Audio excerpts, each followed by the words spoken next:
Hi guys! Welcome to my YouTube channel. So for today's video, mag-unbox tayo ng isang Sauer P365 na compact pistol. So disclaimer na, before kayo magkaroon ng unit, I need yung dumaan sa legal way, especially ng pagkuha ng license na LTOP license, which is yung license to own and possess firearms. So ayan, ito ang briefcase na ating Sauer P365 compact pistol. May naka-embroidered na dyan na prints sa kanyang handle, Sauer. So, yan. Print ng Sauer.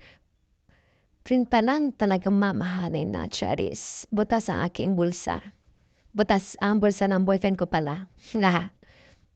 So, ayan. Sa pag-open, makikita niyo dalawang foam. Nagsisilbing protection ng ating unit. And then, makikita niyo ang kanyang manual.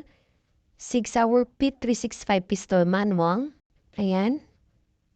Mga do's and don'ts sa pagkakaroon ng pistola or ng baril. Makikita din natin ang ating purchase card, vouchers, at saka ang ating warranty card. Thank you nga pala sa lock and load ng Las Piñas sa Pote Alabang Rosas. Very smooth transactions nila.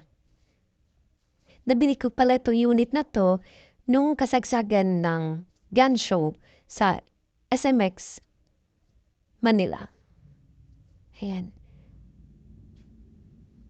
So, yung unit natin, ayan, compact na compact siya kasi sobrang liit niya lang. Handy, sobrang handy niya. And dito din ang ating safety lock, firearm safety lock.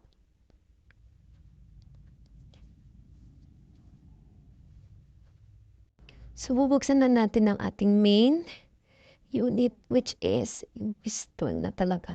Ayan, napakaganda, diba? Pack na pack. Ayan. Fresh na fresh. May code pa yan. Ayan.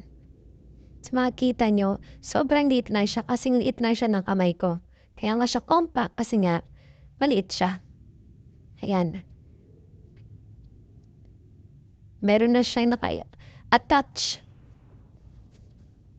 Meron na siya naka-attach na red dot. Ayan ang ating magazine. So, P365 Sauer pala ay dalawang kanyang magazine. At each magazine ay may 12 rounds. Ayan. 12 rounds siya pero isang bala ka lang. Charis.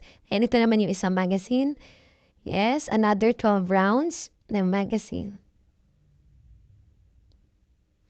Safety lock again. Ating unit. Ayan.